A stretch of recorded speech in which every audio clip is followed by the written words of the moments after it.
The Tudor dynasty, one of the most famous ruling families in English history. But how did they rise to power? Who were the Tudors, and how did their rule come to an end? Before the Tudors became England's ruling family, they were just another noble house. The name Tudor comes from the Welsh name Tudor, and the family originally came from Wales. The Tudors were not direct heirs to the English throne, but their fate changed when a man named Owen Tudor, a Welsh courtier, married the widow of King Henry V, Catherine of Valois. Their grandson, Henry Tudor, would go on to change history. In 1485, England was in chaos. Two rival families, the Lancasters and the Yorks, were fighting for the throne in a series of wars known as the Wars of the Roses. Henry Tudor, a distant relative of the Lancastrians, defeated King Richard III at the Battle of Bosworth field. He then became King Henry VII, ending the war and beginning the Tudor dynasty. To strengthen his claim, he married Elizabeth of York, uniting the two warring houses. Henry VII ruled for 24 years.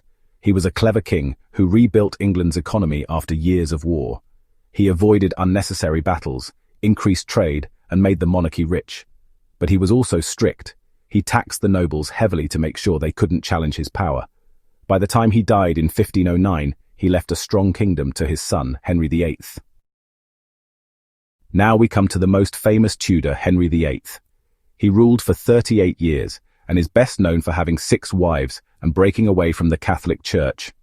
When the Pope refused to annul his marriage to Catherine of Aragon, Henry created the Church of England. This was called the English Reformation, and it changed the country forever. Henry also spent a lot of money on war, palaces, and extravagant feasts. By the time he died in 1547, he had left England in a dangerous position, but his 3 children would rule after him. Edward VI was Henry VIII's only son. He became king at just 9 years old, but he was a sickly child. His advisors ruled for him, pushing England further towards Protestantism. However, Edward's reign was short. He died at only 15 in 1553, leading to a crisis over who should be king or queen next. Mary I, Henry VIII's eldest daughter, took the throne after Edward. She was Catholic and wanted to undo the Protestant changes made by her father and brother. She ordered the execution of Protestant leaders, earning her the nickname Bloody Mary. However, her reign lasted just 5 years.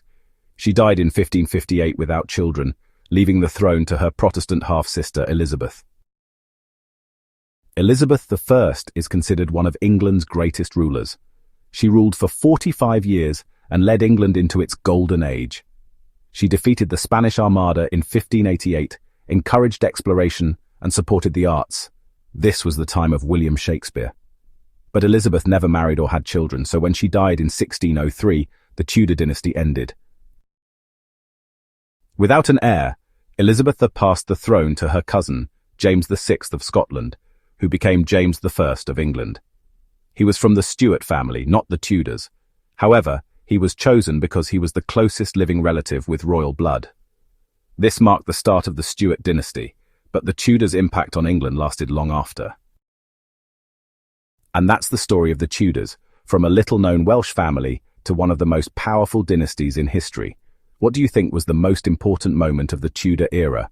Let us know in the comments, and don't forget to like and subscribe for more history content.